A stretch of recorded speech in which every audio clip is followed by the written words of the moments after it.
allez dans Surat Tawbah. Allah SWT nous parle de cette mosquée. La taqum fihi abada. La masjidun ussisa ala taqwa min awwal yawmin ahaqqu an taquma fihi. Fihi rijalun yuhibbuna an yattaharu. Wallahu yuhibbul mutahhirin. Allah SWT nous dit, subhanahu wa ta'ala, afaman assasa bunyanahu ala taqwa min Allah wa ridwan khayrun amman assasa bunyanahu ala shafa jurufin harin fanhar bihi fi nar jahannam. Et puis cette mosquée a été construite, les bases de cette mosquée, le fondement de cette mosquée, il dit c'est la crainte révérentielle, c'est la taqwa. Parce qu'à l'époque, il y avait les hypocrites qui étaient aux alentours. Ils avaient construit une autre mosquée pour concurrencer cette mosquée. Une mosquée des hypocrites qui voulaient donc concurrencer le prophète sallallahu alayhi wa sallam. Le prophète sallallahu alayhi wa sallam les a laissés. Et il appelait alayhi salatu wa sallam tout le temps pour qu'ils viennent prier là-bas afin de donner un petit peu de nom à la mosquée, de donner un petit peu d'importance. Et sallallahu alayhi wa sallam n'a pas prié dans leur mosquée jusqu'après le retour de Tabouk. Il est venu, Allah lui dit, Ya Rasoul, va démolir cette mosquée. Il a démoli la mosquée des hypocrites. Cela veut dire quoi? Donc l'hypocrisie a toujours été là. Et Allah Santal nous parle donc de cette mosquée et nous parle également des hypocrites. Chers frères, à savoir toujours que cette mosquée, pourquoi Allah nous le cite dans le Coran? Il dit le fondement de cette mosquée est quoi? Et la crainte d'Allah. Nous devons réfléchir, nous devons méditer. C'est-à-dire le fondement de tout ce qu'on doit faire doit être quoi? At-taqwa, la crainte d'Allah. Le fondement de nos projets, c'est la crainte d'Allah. Le fondement des associations, c'est la crainte d'Allah. Regardons aujourd'hui les problèmes qu'on a dans différentes mosquées, dans les associations, dans des projets, ainsi de suite, parce qu'il y a un problème, subhanallah. Dès qu'il n'y a plus de taqwa, dès qu'il n'y a plus la crainte d'Allah, dès qu'il n'y a plus, subhanallah, cette ligne verticale avec Allah, sachez que nos projets ne deviennent plus rien devant Allah subhanahu wa ta'ala. Et donc le prophète sallam était resté là, alayhi salatu wa salam, avec les compagnons radiallahu anhum, jusqu'au jour où maintenant il devait quitter pour aller, alhamdulillah, là-bas, donc au centre, à la mosquée, donc de Médine, la grande mosquée. Arrivé donc en plein route, comme on a dit tout à l'heure, c'était le jour du vendredi, l'heure de la prière, il s'est arrêté, il a fait Juma, et là-bas on l'a appelé Masjid Juma. Ils ont construit là-bas donc la mosquée qu'on a vue tout à l'heure. Après il est parti à Médine, sallallahu alayhi wa sallam, avec toujours sa chamelle, alayhi salatu wa salam. Quand tout le monde voulait accueillir le prophète sallallahu alayhi wa sallam à Médine, au centre, et il a dit laissez, subhanallah, laissez la chamelle qui s'appelait donc Qaswa. Il dit laissez-la donc, elle est indiquée. Et Qaswa donc allez jusqu'à, alhamdulillah, baraquer donc dans l'endroit où Allah a décidé. Et alayhi salatu wassalam, il a donc construit là-bas la mosquée. Mais là où Qaswa était, c'était un terrain qui appartenait à des orphelins, à deux orphelins. Alayhi salatu wassalam, à deux orphelins. Et sallallahu alayhi wa sallam, donc il leur a dit, on va construire ici la mosquée. Et les orphelins, ils ont dit, on va le faire fi sabilillah. Alayhi salatu wassalam, il était tellement miséricordieux. Il a su que les orphelins, leurs parents leur ont laissé un terrain. Il dit non du tout, je vais l'acheter. Il a acheté le terrain, sallallahu alayhi wa sallam, par miséricorde, salawatu rabbi wa salam alayhi, également par justice.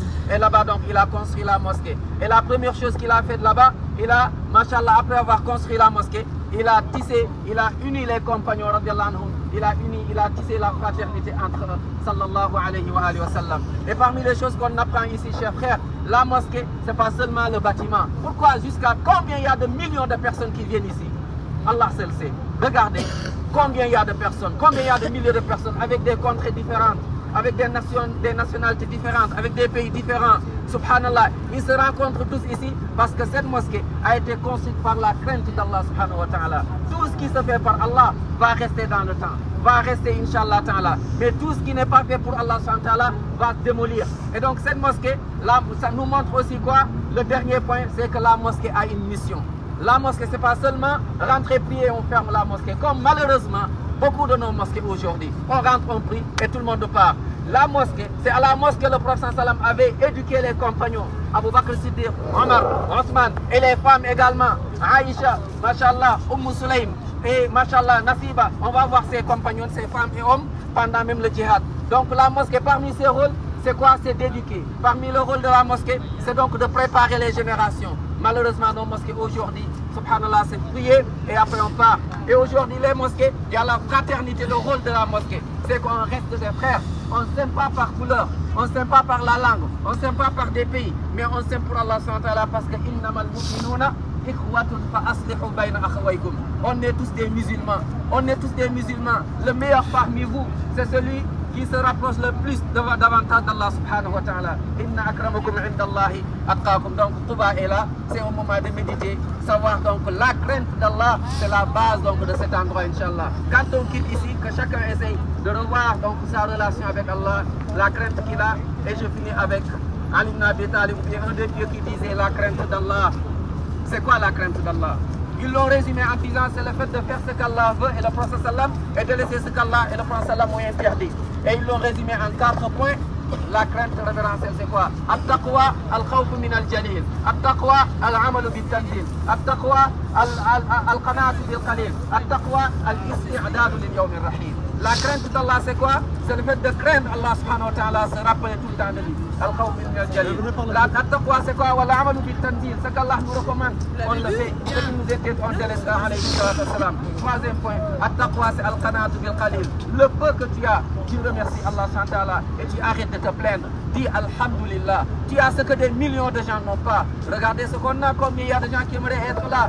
Subhanallah. Remercions Allah, remercions Allah.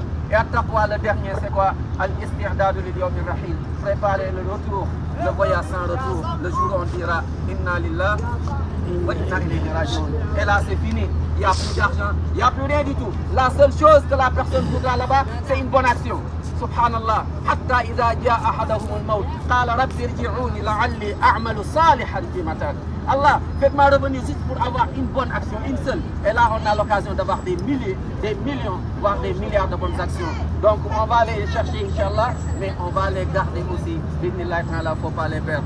Qu'Allah accepte, qu'Allah nous pardonne. Et les pas qu'on tombe, mais jusque-là, soit, Inch'Allah, ce qui va nous effacer les péchés et ce qui va nous rapprocher d'Allah et qu'Allah nous aime. Qu'Allah nous aime, nous et nos parents, nous et nos familles, qu'Allah nous guide, nous et nos familles et toute la Ummah, et qu'Allah s'entala vienne en aide nos frères en Palestine et partout dans le dunya. Wassalamu alaikum wa rahmatullahi wa barakatuh.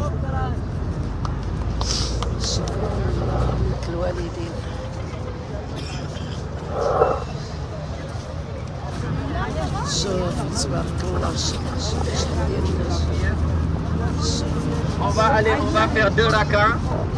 Et après on va se retrouver, Inch'Allah. Je du drapeau. Aïcha.